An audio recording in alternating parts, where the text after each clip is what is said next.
Proves that this is not a lens glare.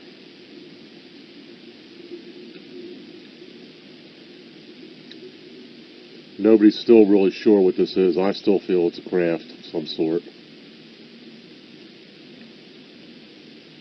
See, the little red dude's disappearing, coming out from behind the clouds in a matter of seconds here. And there it is. See what I mean? So, oh, this video's going to take forever to upload.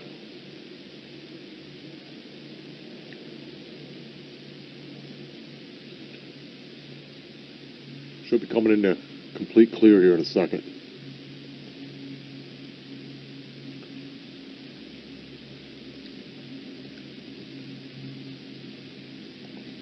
Okay, so let's see. How many of you think that this is a lens glare now?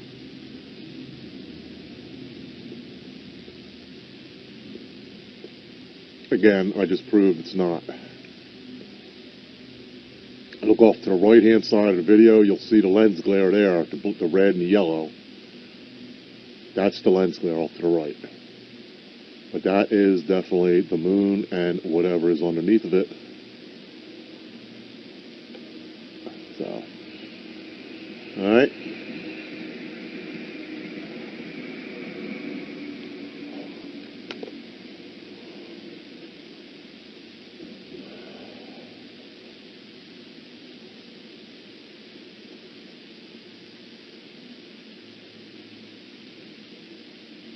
Alright. Clouds are coming up.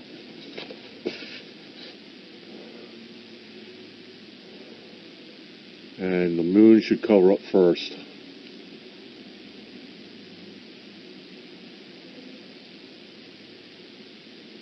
Okay.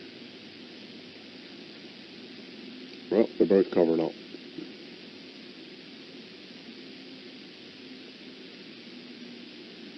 Okay. So does this prove that this is not a lens glare? But this suppressed astronomical story about Nibiru's crossover and how it will alter the Earth and the solar system just happens to be one of those many things that are being kept in the dark.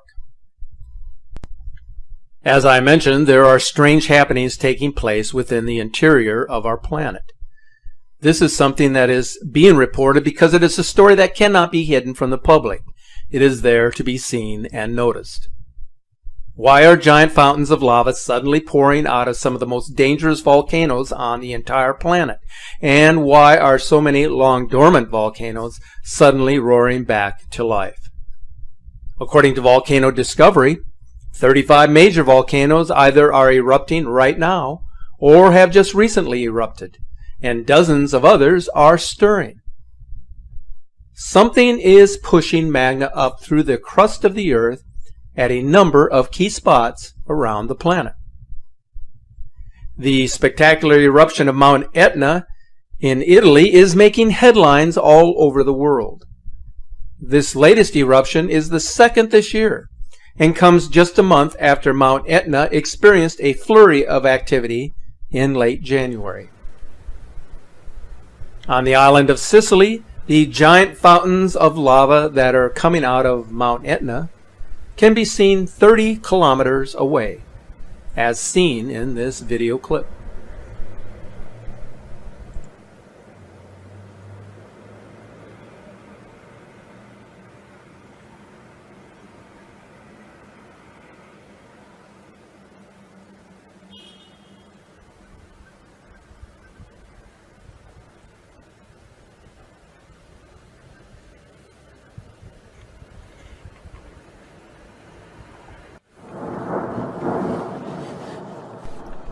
On the other side of the world, a constant stream of molten rock has been springing out of Guatemala's volcano of fire since February 25th. It was the volcano's second eruption this year.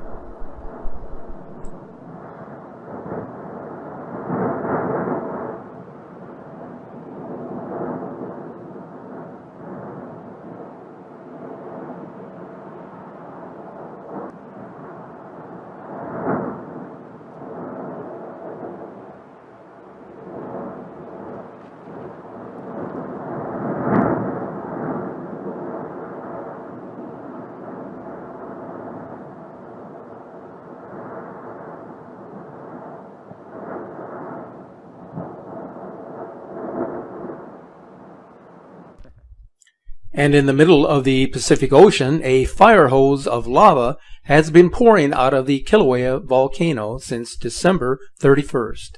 Take a look.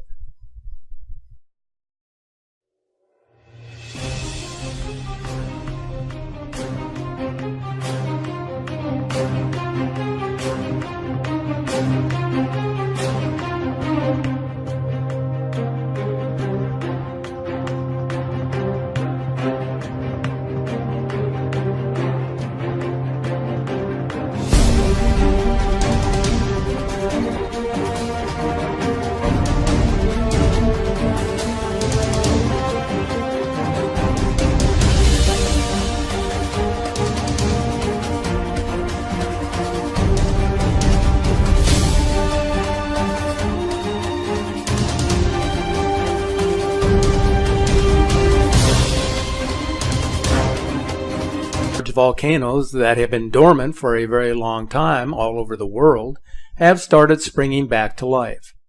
For instance, the only active volcano in India has suddenly started spewing lava and ash after having been silent for 150 years. So many of these long dormant volcanoes are roaring back to life, and why this is suddenly happening now is puzzling many of the experts. And as you have seen, this isn't isolated to just one or two geographic regions. It literally is happening all over the globe.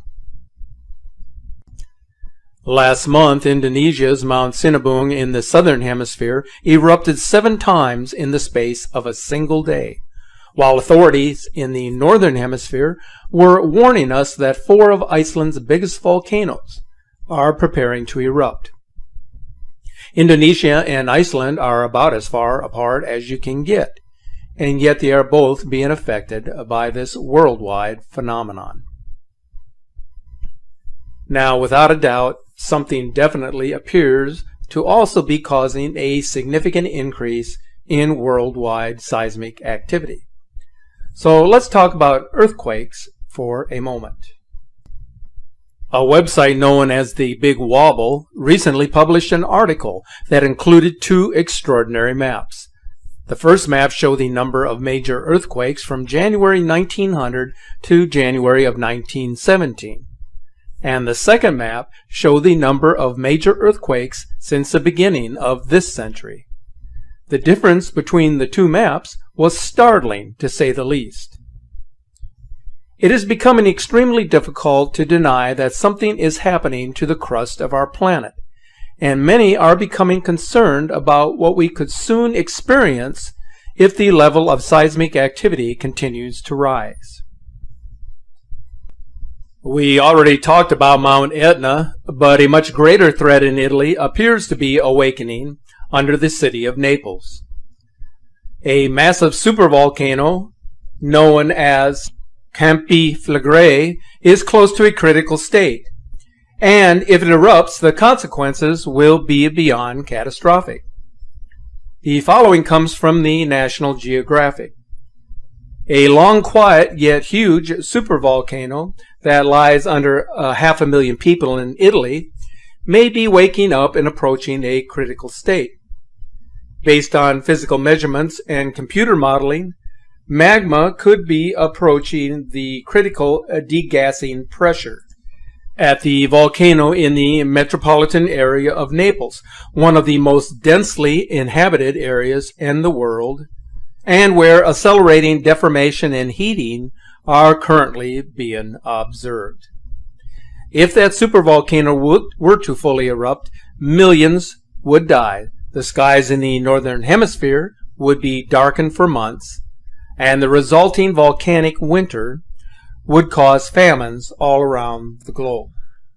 Kyle from Hillsboro, Oregon, sent me some incredible pictures of the sky, a phenomenon that he's been noticing on and off for the last couple of weeks. He said it needs to be cloudy, otherwise he doesn't notice this phenomenon. Here's a picture he sent me from 2 in the morning.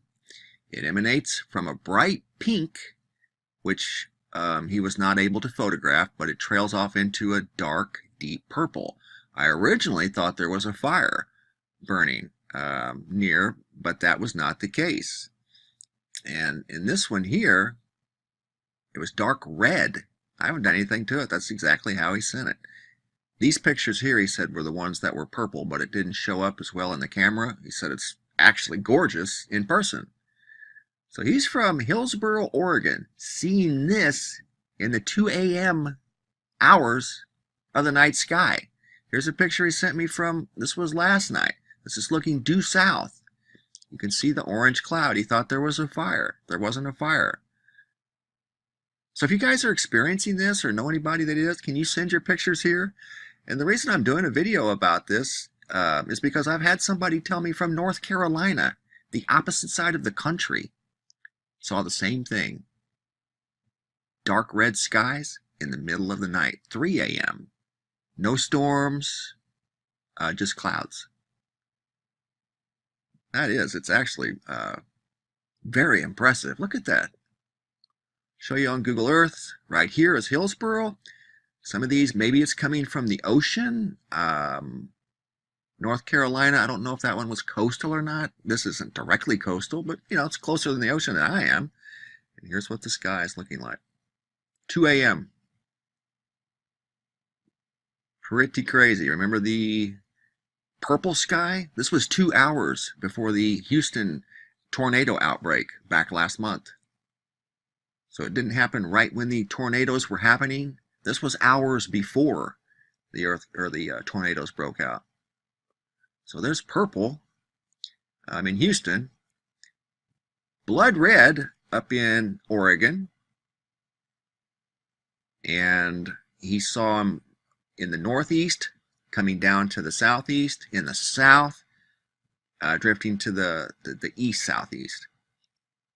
Unbelievable pictures. That location, sulfur dioxide, is colorless, so it's not that. Looked at the map, watched for different types of weather anomalies, maybe in his area up here, that could be responsible for that, and I can't conclude anything from this that would be a red cloud, a red sky. Very, very interesting. So if you have any pictures of a red sky, like our friend Kyle here from Oregon, please share them with us. We would love to see them. I have some other incredible pictures I'm going to share in a video tomorrow. And we're going to do a weekly video of the pictures that you guys share. All of the pictures that you guys share. We're going to do a video just of picture share, sky pictures, of anything of uniqueness. I want the white stop signs too, signs in general. Whatever you guys want to share, bring it. I'll do a video about it. I really do appreciate it. So there you have it, guys. I don't know what's going on, but we're seeing red skies up in northern Oregon.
Storm system that caused hundreds of lightning strikes is lingering over the city tonight. An indication of that is a temperature reading that we call the dew point.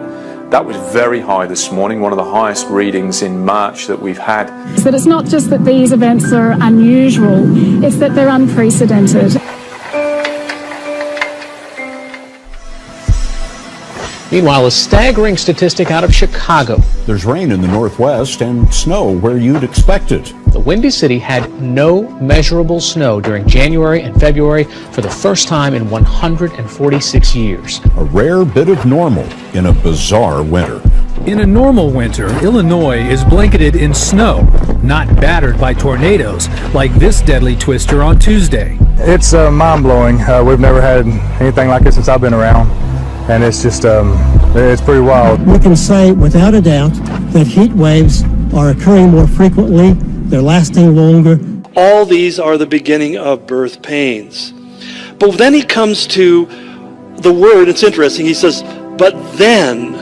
And when he says then, he starts talking about what we might say, if we're going to put it into pregnancy terms, that there will begin this time of hard labor.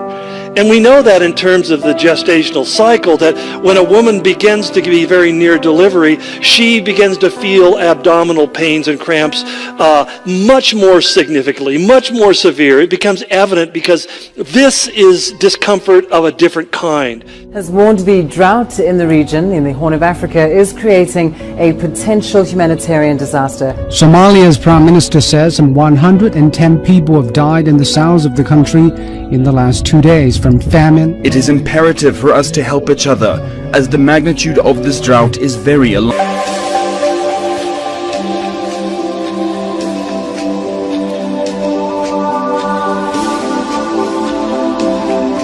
And what Jesus wanted us to understand is that when we come to the times of the end, it's not going to be like we can't recognize it, because not only have we been given information about what's coming in the world, but it's going to be pretty obvious that this is not normal, that the world is moving in directions heretofore unseen. It's grazing time in Mongolia, but the animals, weak and weary from one of the harshest winters in decades, seem reluctant to move. While in California, there's been so much snow that a 5-year-long drought may finally be over after one of California's wettest winters on record. And so far, even one of Hawaii's mountains has gotten more snow than Denver. Most years, Vermont maple syrup farmers like Dave Silloway would be trudging through 3 feet of snow. Their task is easier this season. And across the country, it's likely to mean harsher bushfire conditions, longer and hotter heat waves, an increase in the number of severe thunderstorms and more intense cyclones and rain, while extreme droughts are expected to become more frequent and last longer.